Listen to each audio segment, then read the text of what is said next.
கார்த்திகேயன் அவர்களே, பத்திரிகை தொலைக்காட்சி நண்பர்கள், ஊடக நண்பர்கள் எல்லாருக்கும் பெரிய வணக்கம். ஃபர்ஸ்ட் நான் ப்ரொடியூசரை பற்றி தான் சொல்லணும். நானும் அவனும் எல்கேஜிலேருந்து கிளாஸ்மேட்டு. அதான் இன்றைக்கி ஒழுங்காக டையெல்லாம் போட்டு விடான்னு சொல்லியிருக்கேன். இல்லாட்டி நான் ஃப்ரெண்டுன்னு சொல்ல மாட்டேன்னு சொல்லியிருந்தேன். எங்கள் நட்பு வந்து ஒன்றா சைக்கிள் ஓட்ட கற்றுக்கிட்டது, ஒன்றா பஸ்ஸில் ஃபுட்பால் அடிக்கிறது, மாம்பழம் டெர்மினஸில் போய் பஸ் பாஸ் எப்படி வாங்குறதுலேருந்து. நான் அடிக்கடி சொல்லிகிட்டே இருப்பேன், எங்களுக்கு ஒரு மிடில் கிளாஸ் அப்ரிங்கிங் தான். எனக்கு அப்பா வந்து ஒரு நடிகருடைய பசங்கள் மாதிரி வளர்க்கவே இல்லை அப்படின்னு சொல்லிகிட்டே இருப்பாங்க. அதுக்கு மிக முக்கியமான காரணம், எந்த அளவுக்கு வீட்டில் எங்களுக்கு வந்து நிறைய காசு கொடுக்கல, ஓவராக செல்லம் கொடுக்கலையோ அந்த அளவுக்கு நான் அவங்க வீட்டில் வளர்ந்தேன்னு தான் சொல்லணும். புக்கு எங்கே போய் வாங்கினா சீப்பாக கிடைக்கும், எங்கே வாங்கினா டிஸ்கவுண்ட் இருக்கும், மொத்தமாக புக்கு வாங்கினோம்னா எப்போ ஒரு புக்கு ஃப்ரீயாக கிடைக்கும்னு காசோட அருமை தெரிஞ்சுக்கிட்டது எல்லாமே வந்து லக்ஷ்மண் அம்மா கிட்ட தான். ஒவ்வொரு விஷயமும் வந்து ஆண்டிகிட்ட தான் நான் கற்றுக்குவேன். ஸோ அவங்க வீட்டில் தான் முக்கால்வாசி நேரம் இருந்திருக்கேன்னு நான் சொல்லலாம். ஸோ நாங்கள் 2 பேரும் ஒன்றா படித்தோம், ஒன்றா பைக் வாங்கினோம், காலேஜ் கூட ஒன்றா போவோம்னு நினச்சோம். படுவாவே மார்க் கம்மியாக வாங்கிட்டான். ஏன்னா எங்கள் கிளாஸில் எப்பவுமே ஃபஸ்ட் ரேங்க் வாங்குறவன் 12th மட்டும் கம்மியான மார்க். அதனால நாங்கள் காலேஜில் தான் பிரிஞ்சோன்னு சொல்லலாம். ஸோ அவன் லயலா போயிட்டா, நான் வந்து இன்ஜினியரிங் படித்தேன். படித்து முடித்து ஒரு டைமில் வந்து ஐடியில் ஒர்க் பண்ண ஆரம்பிச்சிட்டான். அப்போ நான் வந்து வாழ்க்கையில் என்ன பண்ணலான்னு யோசிச்சுட்டு இருக்கிறப்ப அவன் வாழ்க்கையில் கிளம்பி போக ஆரம்பிச்சிட்டான். பெரிய பெரிய ஜாப்ஸ் ஒர்க் பண்ணிகிட்டு இருந்தான். ஏதோ ஒரு டைமில் அந்த லே ஆஃப்ஸ் நிறைய நடக்கிற டைம், அது நிறைய பேருக்கு வேலை போயிட்டே இருந்துச்சு. அந்த டைமில் அவன் வந்து அவன் கீழே 200 பேர் ஒர்க் பண்ணுற ஸ்டேஜில் ஒர்க் பண்ணிட்டு இருக்கான் ஐடியில். அப்போ வந்து அனாவசியமாக வந்து வேலையை விட்டு தூக்க சொல்கிறாங்க.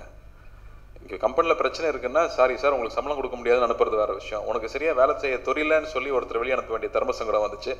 அப்படி என்னால் மனசாட்சியை கொண்டுட்டு வேலை செய்ய முடியாதுன்னு வேலையை விட்டு வந்துட்டான்.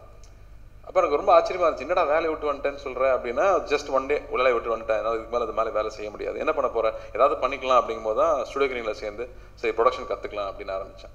சரி இது எனக்கு எப்படி இவனுக்கு தோணுச்சுன்னு யோசிச்சு பார்த்தா, இவங்க தாத்தா லேனா செட்டியார், மதுரை வீரன் படம் எடுத்தது இவங்க தாத்தா தான். ஸோ ப்ரொடக்ஷன் எப்படி இருந்தாலும் ஃபேமிலியில் ஓடிக்கிட்டே இருக்குது. அதுவும் இல்லாமல் மணி சார் அடிக்கடி சொல்கிற விஷயம், படித்த பசங்க, நல்ல விஷயம் தெரிஞ்ச பசங்க சினிமாவுக்கு வரணும். அப்படி வரும்போது எடுக்கிற முடிவுகள் கரெக்டாக இருக்கும், ஒரு விஷயத்தை எடுத்து துவங்கி போகும்போது ஆர்கனைஸ்டாக இருக்கும், படித்த பசங்க நிச்சயம் வரணும்னு சொல்லிட்டே இருப்பார். சரி அப்படியே தான் இது இருக்கும்னு நினச்சேன். அதே மாதிரி உள்ளே வந்தது சிங்கம் 2 ப்ரொடியூஸ் பண்ணதாகட்டும், அதுக்கப்புறம் மோகினி ப்ரொடியூஸ் பண்ணதாகட்டும், அதுக்கு அந்த ஸ்டேஜில் தான் வந்து இந்த கதை கேட்க ஆரம்பித்தோம். ஸோ நாங்கள் 2 பேரும் வாழ்க்கையில் சேர்ந்து செஞ்சதுன்னு பார்த்தீங்கன்னா, சைட் அடிச்சிருக்கோம், பொண்ணாக படிச்சிருக்கோம், ஹோட்டலாக போய் சாப்பிட்ருக்கோம், ஊர் சுற்றிருக்கோம். பட் ஃபஸ்ட் டைம் ஒரு தொழிலாக ஒரு பெரிய முதலீட்டில் ஒரு விஷயம் செய்ய போகிறோங்கிறப்போ அது ரொம்ப நல்லா வரணுங்கிற கவனமும் பயமும் அவனுக்கும் இருக்குது, எனக்கும் இருக்குது. நான் இந்த படத்தை நான் செய்ய போகிறேன்னு சொல்லும்போது ஃபஸ்ட்டு நான் அவங்க அப்பா அம்மாவுக்கு தான் பயப்படுறேன் அவனை விட. இந்த படம் நல்லபடியாக வந்துடணும், ஒவ்வொரு சின்ன சின்ன எலிமெண்ட்டும் நல்லா வரணும் அப்படிங்கும்போது கதை கேட்கும் போதே நான் ஆண்டவனை வேண்டிக்கிட்டு தான் கதையை கேட்டேன். ஸோ ரொம்ப நாளுக்கு அப்புறம் புது டைரக்டர்கிட்ட கதை கேட்குறோம், நிறைய புது டைரக்டர்கிட்ட கதை கேட்டுட்டு தான் இருந்தேன். பட் 6 months இவங்க 2 பேருமே சேர்ந்து ஒர்க் பண்ணியிருந்தாங்கும் போது என்ன வச்சுருக்காங்க, எனக்கு என்ன சூட் ஆகும்னு நினச்சி இந்த கதை சொன்னாங்க அப்படின்னு உட்காந்து கேட்டேன். ஒரு ரொம்ப பாசிட்டிவான மெச்சூரான ஒரு கேரக்டர், அவ்வளோ யங்காக இருக்கிற கேரக்டர், அவன் ஒரு அட்வென்ச்சர் ஃப்ரீக்குன்னு சொல்கிறாங்க. அப்போ வந்து அந்த உருவமே வந்து ரொம்ப எனர்ஜெட்டிக்காகவும் ஸ்லிம்மாகவும் வேற ஒரு உருவமாகவே எனக்கு கண்ணுக்கு தெரிஞ்சது கதை ஃபுல்லாக கேட்கும்போது. அதில் காதல் காட்சிகள் அவ்வளோ அழகாக இருந்துச்சு, நட்புக்கான காட்சிகள் அவ்வளோ அழகாக இருந்துச்சு. ஒரு அப்பா வளர்த்த பையன், ஒரு அம்மா வளர்த்த பொண்ணு. அந்த பொண்ணு வந்து பணம் முக்கியம், கெரியரில் அச்சீவ் பண்ணுறது முக்கியம்னு நினைக்கிற ஒரு பொண்ணு. இவன் பணம் அவ்வளோ முக்கியம் இல்லை, உலகத்தில் அனுபவங்கள் தான் முக்கியம், உறவுகள் தான் முக்கியம்னு நினைக்கிற ஒருத்தன். இந்த 2 பேர் எப்படி சேர்ந்து இருக்க முடியும்?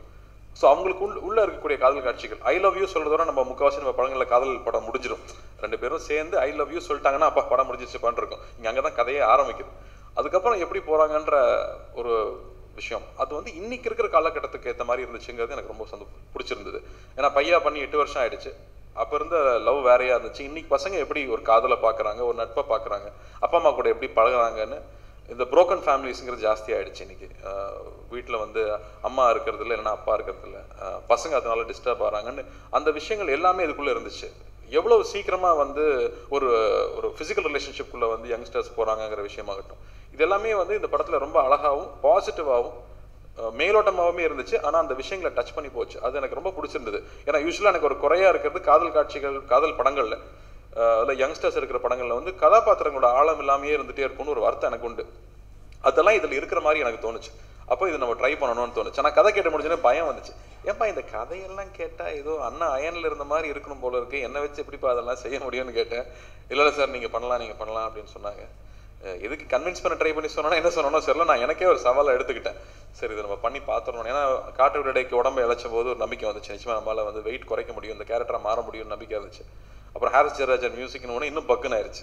ஐயோ இது என்னடா இன்னும் ரிஸ்க்காக இருக்கேன்னு. ஏன்னா அண்ணா அந்த அவரோட பாடல்களுக்கு வந்து வாரணமயிரம்ல ஆடினதெல்லாம் நம்ம பார்த்துருக்கோம். அந்த மாதிரி நம்மளால் ஆட முடியுமா, ஜஸ்டிஃபை பண்ண முடியுமான்னு ரொம்ப ஒரு பதட்டமாக இருந்துச்சு. பட் டெஃபினெட்லாக இது ஒரு சவால் தான். இது பண்ணுறதன் மூலமாக மறுபடியும் அடுத்த தலைமுறையை நம்ம தெரிஞ்சுக்கிறதுக்கான வாய்ப்பு இருக்குது. இதை மிஸ் பண்ணிடக்கூடாதுங்கிற பட்சத்துலாம் உள்ளே போனோம். ஸோ அதுக்கான டீம் ஃபார்ம் ஆக ஆரம்பிச்சது.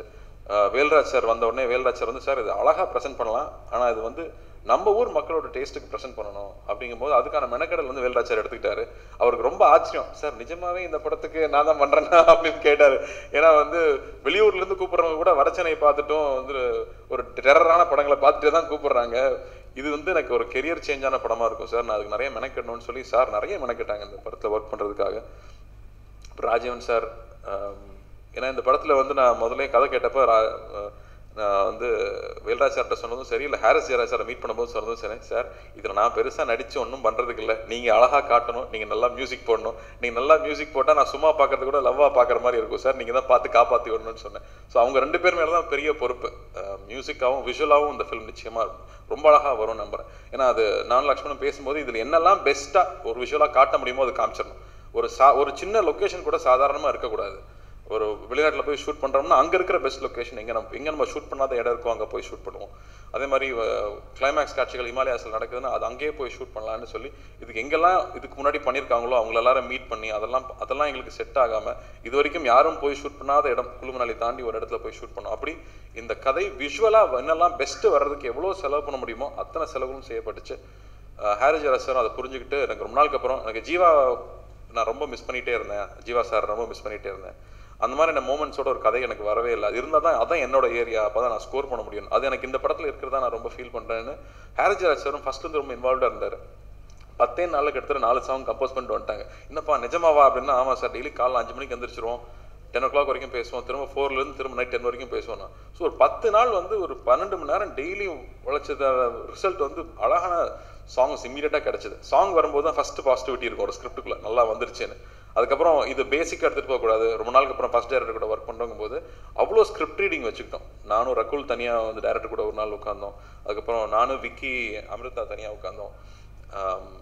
யங்ஸ்டர்ஸ் கூட ஃபிட் இன் பண்ணிக்கிறோங்கும் போது யார் கூட போகலாங்கும் போது தான் விக்கி அமிர்தா மீட் பண்ணும்போது இவ்வளோ திறமையான இளைஞர்கள் இருக்காங்க, சினிமா பற்றின அத்தனை விஷயங்கள் தெரியுது, தனியாக என்டர்டெயின் பண்ண முடியுது அவங்களால, நம்மளாம் என்ன தெரிஞ்சுக்கிட்டு உள்ளே வந்தோங்கிற பயமே வந்துச்சு இவங்களெல்லாம் பார்க்கும்போது. ஸோ இவங்க கூட உட்காந்து ஒர்க் பண்ணும்போது கம்ப்ளீட்டாக வேற ஒரு பார்வையே வந்துச்சுன்னு சொல்லலாம். முதல்ல எழுதியிருந்த வார்த்தைகளுக்கும் நாங்கள் பேச ஆரம்பிச்சதுக்கப்புறமா ஏற்பட்ட வார்த்தைகளில் வந்து அவ்வளோ அழகு ஆட் ஆச்சு. நாங்கள் ஒர்க் பண்ணும்போது ஃபஸ்ட்டு என்னை வாடா போடான்னு கூப்பிட ஆரம்பித்தோம் ஜெல்லாகிறதுக்கு. ஆனால் ஒவ்வொருத்தரோட இன்புட்டுமே இந்த படத்தை அழகாக ஷேப்பப் பண்ணி கொண்டு வந்துச்சு. ஸோ கமல் சார் அடிக்கடி சொல்லுவார், நீங்கள்லாம் ஸ்கிரிப்ட் ரீடிங்கே உட்கார்றது இல்லைன்னு. ஸோ அதெல்லாம் இதில் மிஸ் பண்ணிடக்கூடாதுன்னு சொல்லி வி ஹேட் ஸ்கிரிப்ட் ரீடிங். இந்த இடத்துல எப்படி பெர்ஃபார்ம் பண்ணலான்னு ரகுல் கூட பேசும்போது அவ்வளோ விஷயங்கள் ஆட் ஆச்சு. அந்த மாதிரி ஒவ்வொன்றா மெருகேறிட்டே வந்துச்சு. ரகுல் வந்து இந்த படத்தில் பண்ணுறதுக்கு பேசும்போது நான் தீரன் பண்ணும்போது ஷார்ட் முடிஞ்சாலும் ரகுல் என்ன பண்ணுறாங்கன்னு அப்சர்வ் பண்ணிட்டு இருந்தோம்னா பாதி நேரம் வாய்ஸ் மெசேஜ் போட்டுக்கிட்டே இருப்பாங்க. ஏன்னா அவங்க ஒரு ஜிம் நடத்துகிறாங்க, ஒரு பிஸ்னஸ் ரன் பண்ணுறாங்க. பார்த்தேன், ஏமா ப்ரொடக்ஷன் மேனேஜர் மாதிரியே இருக்கம்மா, நீ ஹீரோயின் மாதிரியே இல்லைமான்னு சொல்லிகிட்டே இருப்பேன். என்ன இன்ஸ்ட்ரக்ஷன் கொடுத்துட்டே இருப்பாங்க. அப்போ இந்த கதை கரெக்டாக அந்த டைமில் கேட்டப்போ, எப்பா இந்த பொண்ணு நீ ஒரு வாட்டி நீ மீட் பண்ணிட்டு வா, நீ கதை சொல்லிட்டு வான்னு சொன்னேன். அவன் கதை சொல்லிட்டு வந்துட்டு, சார் அந்த பொண்ணு அப்படியே கேரக்டர் மாதிரியே இருக்காங்க சார் அப்படின்னு ரஜத் ரொம்ப எந்துவா சொன்னாப்புல. அண்டு நம்ம ஊரில் வந்து ஒரு வெளிநாட்டில் ஒரு கம்பெனி ரன் பண்ணிட்டு இருக்கிற ஒரு பொண்ணு ஹீரோயினாக நம்ம காமிச்சிருக்கோமான்னு நான் யோசிச்சு பார்க்குறேன். அதை திங்க் இல்லைன்னு நான் நினைக்கிறேன். ஒரு ஆண்டர்பிரினராக தனியாக நான் சாதிக்கணும், எனக்கு ஆண்கள் துணை தேவையில்லைன்னு சாதிச்சுட்டு இருக்கிற ஒரு பொண்ணு. அந்த பொண்ணை ஒருத்தன் எப்படி பேசி கரெக்ட் பண்ண முடியும்? அது ரொம்ப சிரமமான ஒரு விஷயம். அது எப்படி நடக்குதுங்கிறதே இந்த படத்தில் பெரிய சவாலாக இருக்கும். அந்த பொண்ணுக்கு அப்படியே கம்ப்ளீட் ஆப்போசிட்டாக இந்த கேரக்டர் இருக்கணும். ஸோ இந்த படத்தில் வந்து ஒரு தீரனோ இல்லை கடைக்குட்டி சிங்கமோ எடுத்துகிட்டு ஒரு பெரிய ட்ராமாக்கான ஒரு ஸ்கோப் இருக்குது. இதில் அப்படியே ட்ராமாவாக இல்லை. நான் இதை வந்து ஒரு ரயில் பயணமாக தான் நான் பார்க்குறேன். ஒரு பயணத்தில் போகும்போது கொஞ்சம் கொஞ்சமாக ஒருத்தர் நம்ம தெரிஞ்சுக்க ஆரம்பிப்போம். அவங்களுடைய லைஃப்பை கொஞ்சம் கொஞ்சமாக தெரிஞ்சுக்குவோம். அவங்க சுபாவை நம்ம தெரிஞ்சுக்க ஆரம்பிப்போம். கொஞ்சம் கொஞ்சமாக அவங்க லைஃப்பில் நடந்த விஷயங்களை கேஷுவலாக ஷேர் பண்ணிக்குவாங்க. ஸோ எந்த அவசரமுமே இல்லாமல் தான் இந்த கதை சொல்லப்பட்டிருக்குன்னு நினைக்கிறேன். அதனால தான் இது வந்து விஷுவலாகவும் மியூசிக்கலாகவும் ஒரு எக்ஸ்பீரியன்ஸாக இருக்கணும். உட்காந்து தியேட்டரில் படம் பார்க்குறவங்க ரசித்து என்ஜாய் பண்ணி பார்க்கணும். ஏன்னா சமீபத்தில் யோசிச்சு பார்த்தா பண்ணது எல்லாமே ரொம்ப ஆக்ஷன் படமாகவும் ரத்தமும் சத்தியமாகவே இருந்துட்டு இருக்கும்போது ஒரு மென்மையான உணர்வுகள்லாம் நம்ம சொல்ல தவறிட்டோமோ. இப்போ 96 வரும்போது ரொம்ப சந்தோஷமாக இருந்தது. அந்த பேஸில் நம்ம ஊரில் சினிமா பார்ப்பாங்களா? யூஸ்வலாக ஐயோ லேகு சார் கட் பண்ணிடுங்கம்பாங்க. எங்க நல்ல எக்ஸ்பிரஷன் அழகாக இருக்குது, ஐயோ கட் பண்ணிடுவாங்க. ஸோ அப்படி இல்லாமல் ஒரு படம் ஓடுதுங்கும் போது நம்ம ஆடியன்ஸ் மேலே இன்னுமே ஒரு பெரிய நம்பிக்கை வந்துச்சு. ஸோ இந்த படம் பர்டிகுலராகவே கொஞ்சம் லென்த்து ஜாஸ்தி இருக்குனாலும் அது மியூசிக்காகவும் விஷுவலாகவும் அது பார்க்க அழகாக இருக்கணுங்கிறதுக்காக பண்ணது தான். அண்டு ரஜத் வந்து ஒரு 18 வயசில் வீட்டு விட்டு வந்துட்டிங்களா 18 வயசில் வீட்டு விட்டு வெளியே வந்துட்டு டைரக்டர் ஆகணுங்கிறதுக்காக எங்கேயோ பாம்பேயில் போய் ஒர்க் பண்ணி அப்புறம் ஃபிலிம் இன்ஸ்டியூட்டில் ஒர்க் பண்ணி ஒரு மெயினாக வந்து ஒரு ஃபெயில்டு கிரிக்கெட்டர் ஒரு பெரிய கனவை இழந்துட்டு வேறு ஏதோ ஒரு கனவை தேடி செட்டில் ஆகணுங்கிறது ரொம்ப கஷ்டம். ஃபஸ்ட்டு ஒரு கனவு இருந்தால் அதை நோக்கி தான் போகணும்னு தோணும். ஒரு இன்ஜுரிக்கு அப்புறம் அதை போக முடியலங்கும் போது சினிமாக்குள்ளே வந்து சினிமாவை கற்றுக்கணும் எழுதணுன்ற ஆசையில் உள்ள வந்து ஒரு 10 வருஷம் ஸ்ட்ரகிளுக்கு அப்புறமா ஒரு கதை சொல்லியிருக்காப்புல. நான் தான் சொன்னேன், எப்பா நீ தயவு செஞ்சு நீ இட்டு கொடுத்துருப்பா, நீ இட்டு கொடுத்தா தான் திரும்ப புது பசங்களோட பண்ணுறக்கு எனக்கு தைரியம் வரும் அப்படின்னு சொல்லும்போது, இல்லை சார் அந்த ரெஸ்பான்சிபிலிட்டி நான் ரியலைஸ் பண்ணுறேன் சார்னு சொல்லிட்டு தினமும் அதுக்காக மெனக்கிட்டே இருக்கிற ஒரு பையன். பொதுவாக வந்து ஒரு பெரிய செட்டப்பில் வந்து ஃபஸ்ட் படமே பண்ணுறது ரொம்ப ரிஸ்க்கான விஷயம். ஷார்ட் ஃபிலிமாக பண்ணி அப்புறம் இன்னும் கொஞ்சம் பெரிய பட்ஜெட்னா அந்த சைஸ் புரிஞ்சுக்கலாம். செல்வராகவனே சொல்லுவாப்பில் 1001 பண்ணும்போது இன்னொரு 2 படம் பண்ணிவிட்டு நான் பண்ணியிருக்கணும், நான் ஸ்மால் ஸ்கேலில் பண்ணிவிட்டு திடீர்னு பெரிய படமாக டச் பண்ணிட்டணும்னு தோணுன்னு சொல்லுவாப்பில். பட் ஃபஸ்ட்டு படத்துலேயே வந்து பெரிய டெக்னீஷியன்ஸு பெரிய லேண்ட்ஸ்கேப்பில் ஷூட் பண்ணுறது அவ்வளோ ஈஸி கிடையாது. ஸோ எப்படி அந்த ப்ரெஷரை தாங்கிக்க போகிறாப்புல நான் யோசிச்சிட்டே இருப்பேன். அதில் தான் நான் ஸ்போர்ட்ஸுங்கிறது ஒரு பெரிய விஷயமா பார்க்குறேன். ஸ்போர்ட்ஸில் இருக்கிறது தான் வந்து வெற்றி தோல்வியை வந்து பொருட்படுத்தாமல் நம்மளால் வேலை செய்ய முடியும். ஒரு கேம் லூஸ் ஆகிட்டு இருக்கும் போதும் என்னால் ஜெயிக்க முடியும் அப்படின்னு தைரியமாக ஃபைட் பண்ணுறது வந்து ஸ்போர்ட்ஸ் தான் கற்றுக்க முடியும். மேபி இஸ் ஸ்போர்ட்ஸ்மேன், அதனால் எவ்வளோ ப்ரெஷர் போட்டாலும் தாங்குவாப்பில். சில டைமில் வந்து டைலாக் வந்து நாங்கள் முதலே பேசுகிற டைலாக் தான், ஆனால் பெர்ஃபார்மன்ஸ் ஆட் ஆகிட்டு போயிட்டு இருக்கும்போது அந்த டைலாக் பத்தாது. இல்லைப்பா இந்த டைலாக் பத்தலை, இந்த டைலாகோட அந்த சீனை முடிச்சா அந்த சீன் ஒர்க் ஆகணும்னு நம்பிக்கை வரல, எனக்கு வேறு டைலாக் எழுதி கொடுன்னு கேட்பேன். சார் லைட்டு போயிட்டு இருக்கு சார், இதுக்கப்புறம் எடுக்க முடியாது சார், முடிஞ்சா பார்த்துங்க சார், லொக்கேஷன் 4 லட்ச ரூபாம்பாங்க. இந்த 4 லட்ச ரூபா லொக்கேஷன் ப்ரெஷரு, சார் லைட்டு போயிட்டு இருக்குன்னு திட்டிட்டு இருக்காரு, இதுக்குள்ள காதல் காட்சி வேற நாங்கள் எடுத்து முடிச்சாகணும். ஸோ அந்த 2 மினிட்ஸ்க்குள்ள டக்குன்னு ஒரு டைலாகை மாற்றி சார் ஓகேவா பாருங்க சார்னு சொல்லி எழுதக்கூடிய அந்த ஒரு திறமை இருக்குங்கிறது எனக்கு ரொம்ப சந்தோஷமா இருந்தது. ஸோ நம்ம கரெக்டான ஒரு ஆள் தான் என்கரேஜ் பண்ணுறோம் அப்படிங்கிற ஒரு நம்பிக்கை எனக்கு அன்றைக்கி ஒரு நாள் வந்துச்சு. ஸோ அப்படி எவ்வளோ ப்ரெஷர் போட்டாலும் தாங்கிக்கூடிய ஒரு ஆளாக இருக்காப்புல. ஒரு யங் டைரக்டர் கூட ஒர்க் பண்ணும்போது தமிழ் சினிமாவில் வேறு என்ன மாதிரியான நம்ம காட்சிகளை காட்ட முடியும், அவங்க தானே வேறு மாதிரி யோசிப்பாங்கும் போது நீங்களே பார்த்துங்க. அது எனக்கே இம்ப்ரெசிவாக இருந்துச்சு. விஷுவலாக வேறு ஒரு விஷயத்தை நம்மளால் ப்ரெசென்ட் பண்ண முடிஞ்சுது. யங்ஸ்டர்ஸ்குள்ளே வரும்போது வேறு ஒரு புது அர்த்தம் வருங்கிற மாதிரி தமிழ் சினிமாவில் வேறு ஒரு கலர் நம்மளால் கொடுக்க முடிஞ்சுதுங்கிறதுல எனக்கு ரொம்ப ரொம்ப சந்தோஷம். அண்ட் மியூசிக்லாவும் நல்ல நாலேஜ் இருக்கனால ஹாரிஸ் ஜெராஸுக்கு ஒரு நல்ல செட் ஆகிட்டாப்புல. ஹாரிஸ் ஜெராஸ்கிட்ட கேட்டு ஒரு பாட்டு விட எக்ஸ்ட்ரா வாங்கியிருக்காப்புல, ட்ரெய்லருக்குலாம் ஒரு பாட்டு போட்டு வாங்கியிருக்காப்புல. அப்போவே தெரியுது, ஏன்னா இங்கே வந்து சினிமாவில் திறமையும் தாண்டி வந்து எப்படி பழகிறோம், எதை சொல்லி வேலை வாங்குகிறோம் அப்படிங்கிறது ரொம்ப முக்கியமாக இருக்குது. ஸோ குட் லக் ரஜத், உங்கள் எல்லாருடைய ஆசீர்வாதமும் உனக்கு இருக்கணும்னு நான் உங்களுக்கு கேட்டுக்கிறேன். ஸோ ரொம்ப ஹார்ட் ஒர்க் பண்ணி வந்த பையங்கிறதுனால குறைஞ்சது 10 படமாக நீ பண்ணலன்னா அடி வாங்குவேன்னு சொல்லியிருக்கேன் நான் அவன்கிட்ட. அந்த அளவுக்கு நிறையா கான்ட்ரிபியூஷன் பண்ணணும், நிறைய வித்தியாசமான கதைகள் வச்சுருக்காப்புல. So I'm sure is got have a great future. All the best. And Thamarai ma'am, எங்களுக்கு வந்து உங்களை பார்க்குறப்ப எங்களுக்கு வந்து ஏக்கமாகவே இருக்கும். அண்ணாக்கு மட்டும் இப்படிலாம் பாட்டு எழுதி கொடுக்குறாங்க, எங்கே போனாலும் அண்ணா பாட்டையே பாடுறாங்க. நான் எங்கேயோ வந்து வெளிநாடு ஷூட்டிங்லாம் போனால் அங்கே இருக்கிறவங்கலாம் வந்து sir is is your brother அப்படின்னு சொல்லி வேலைக்காரங்கெல்லாம் வந்து உங்கள் பாட்டு சுட்டுமொழி சொல்கிறெல்லாம் பாடினதெல்லாம் பார்த்து பொறாமையாக இருந்திருக்கும். ஸோ இது எனக்கும் இந்த மாதிரி இந்த படத்தில் ஒரு ஆப்பர்ச்சுனிட்டி கிடச்சிதுன்னு ரொம்ப ரொம்ப சந்தோஷம். இந்த ஒரு 100 முறை பாட்டை எத்தனை முறை கேட்டிருப்பேன்னு எனக்கே தெரியல, அவ்வளோ ரசித்து அந்த பாட்டு எடுத்திருக்கோம். அதுக்கு ஷோபி மாஸ்டருக்கும் தினேஷ் மாஸ்டருக்கும் நன்றி சொல்லிக்கிறேன். ஏன்னா இந்த மாதிரி இது வரைக்கும் நானே ஆடினதில்லை, நானே சொல்லிக்கிறேன் பெருமை, ஏன்னா நானே இந்த அளவுக்கு ஆடினதெல்லாம் இல்லை. எக்ஸ்ட்ரா வந்து ஒரு 2 டேஸ் ரிஹர்சல்லாம் பண்ணிவிட்டு தினேஷ் மாஸ்டர் போய் தான் எடுத்தோம். ஒவ்வொரு இடமும் அழகாக வரணும் அப்படிங்கிறது நான் எவ்வளோ மெனக்கெட்டணும் அந்தளவுக்கு வேல்ராஜ் சார் மெனக்கெட்டோம், அந்தளவுக்கு லக்ஷ்மண் மெனக்கெட்டிருப்பாப்லன்னு நினைக்கிறேன். ஒவ்வொரு ஷாட்டும் கரெக்டாக வந்துடணும், 2 பேரும் சேர்ந்து பண்ணுற படம் நல்லா வரணும் அப்படிங்கிற ஒரு நல்லெண்ணம். அண்ட் படத்தில் நெகட்டிவிட்டி இல்லாமல் எடுக்கிறோம் அப்படிங்கிறது ரொம்ப மெனக்கெட்டோம். ஒரு வில்லன் இல்லாத படம், எந்த இடத்துலையும் வந்து தப்பான ஒரு விஷயம் காமிச்சிடக்கூடாது, அதிர்வு ஏற்படுத்துகிற விஷயம் காட்டிடக்கூடாது அப்படிங்கிறது ரொம்ப கேர்ஃபுல்லாகவே இருந்தோம். ஒரு ஆக்ஷன் சீக்வன்ஸ் வரும்போது கூட ரத்தம் இல்லாமல் காட்டணும் அப்படிங்கிறத ரொம்ப கேர்ஃபுல்லாகவே இருந்தோம். குழந்தைங்களோட எல்லோரும் பார்க்குற மாதிரி இருக்கணும், ஃபேமிலியோடு எல்லோரும் வந்து பார்க்குற மாதிரி இருக்கணும் அப்படிங்கிறது ரொம்ப மெனக்கெட்டாக அந்த படம் எடுத்திருக்கோம். இப்போ படம் பார்க்க முடிக்கும்போது ரொம்ப நிறைவாக இருக்குது. ஏன்னா ரூபன் கிட்டேருந்து தப்பிக்கிறது பெரும் வேலையாக இருக்கும். எவ்வளோ அழகாக எடுத்திருந்தாலும் ஷார்ட் ரொம்ப அழகாக இருக்குது. ரூபன் கொஞ்சம் வைக்கலாமே, சாரி சார் தியேட்டரில் பார்க்க மாட்டாங்கன்னு தூக்கிடுவாப்பில். ஆனால் ரூபனே இந்த படம் பார்த்துட்டு இல்லை சார் இந்த படம் இந்த லென்த் தாங்கும், இந்த படம் நல்லா வந்திருக்கு, டெஃபினட்டாக ஃப்ரெஷ்ஷான ஒரு ஃபில்மாக இருக்குது அப்படின்னு சொல்லும்போது எங்களுக்கு இன்னுமே பெரிய தைரியம். And Rajeevan sir thank you.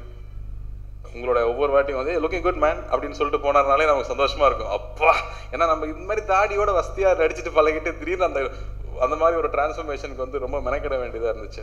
அதுக்கு ரஜத்துக்கும் நான் தேங்க் பண்ணோம். ஒவ்வொரு காஸ்டியூமில் என்னோட வாட்ச்லேருந்து ஷூ வரைக்கும் சார் இந்த ஷூ வேணாம் சார், அந்த ஷூ போட்டுக்கலாம் சார், இது போட்டால் கரெக்டாக இருக்கும் சார்னு பார்த்து ஒவ்வொரு காஸ்டியூம்லேருந்து ஒரு எக்ஸ்பிரஷன் வரைக்கும் கரெக்ட் பண்ணிகிட்டே இருப்பாப்புல. இதே மாதிரி நான் லக்ஷ்மண்ட்ட சொன்னேன், இந்த படத்தை எதுக்கு ஆடியன்ஸ் வந்து பார்க்கணும், யங்கான ஃபிலிம் விஜுவலாக அழகாக இருக்கும்னு சொன்னால் அப்போ என்னெல்லாம் பெஸ்ட் இருக்கோ அது கொண்டு வரும். ரோல்ஸ் ராய்ஸ் ஆகட்டும் இல்லை ஒரு பைக் ஆகட்டும், அப்படி வந்து விஷுவலாக பார்க்காத விஷயங்கள் இருக்கணும்னு. எவ்வளோ எந்த அளவு ஒரு பணக்கார வீட்டு பையன் ரிச்னஸ் காமிச்சாலும் வேல்யூஸாக நாங்கள் வளர்ந்து வந்தோமோ, ஒரு மிடில் கிளாஸ் லைஃப்பில் எப்படி வளர்ந்து வந்தோமோ அந்த வேல்யூஸை மட்டுமே தான் இந்த படம் ஃபுல்லாக கேரி பண்ணி சொல்ல ட்ரை பண்ணியிருக்கோம். ஸோ எங்களுக்கு ரொம்ப பிடிச்சிருக்கு, படமும் நல்லா வந்திருக்கு. முரளி சார், இந்த படம் நீங்கள் வேறு ஃபஸ்ட்டு டைம் டிஸ்ட்ரிபியூஷன் பண்ணுறேன்னு பக்குன்னு குண்டெல்லாம் தூக்கி போடுறீங்க, நீங்கள் தொடர்ந்து பெரிய டிஸ்ட்ரிபியூட்டராக இருக்கணும் அப்படின்னு நான் ஆண்டவனையும் வேண்டிக்கிறேன். ஸ்டன் சீக்வன்சஸ் வந்து அன்பறிவு மாஸ்டர் பண்ணி கொடுத்தாங்க, மெட்ராஸ் காஷ்மீரா பண்ணியிருந்தாங்க.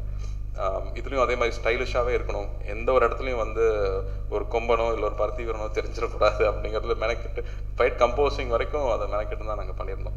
So very very happy. அதுவும் ஒரு சைல்ட்ஹுட் ஃப்ரெண்ட்ஸ் 2 பேரும் சேர்ந்து எடுத்த படங்கிறதுல எனக்கு என்ன சொல்கிறது, ஒரு எமோஷ்னலாகவும் இருக்குது, அதே சமயத்தில் படம் நல்லாவும் வந்திருக்குங்கிற நம்பிக்கையில் நிறைவாக இருக்குது. உங்களுடைய சப்போர்ட் எப்போவுமே வேணும். எவ்வளோ தான் இங்கே வந்து சோஷியல் மீடியா இருந்தாலும் நீங்கள் ஒரு படம் பார்த்துட்டு சொல்கிற வார்த்தை, நீங்கள் சொல்கிற கருத்துக்கு எப்போவுமே அதுக்கு ஒரு தனி வேல்யூ இருக்குது. ஸோ இந்த படம் பெரிய வெற்றி அடைய ஆண்டவனையும் வேண்டிக்கிறேன், உங்களுடைய அன்பையும் கேட்டுக்கிறேன். தேங்க்யூ.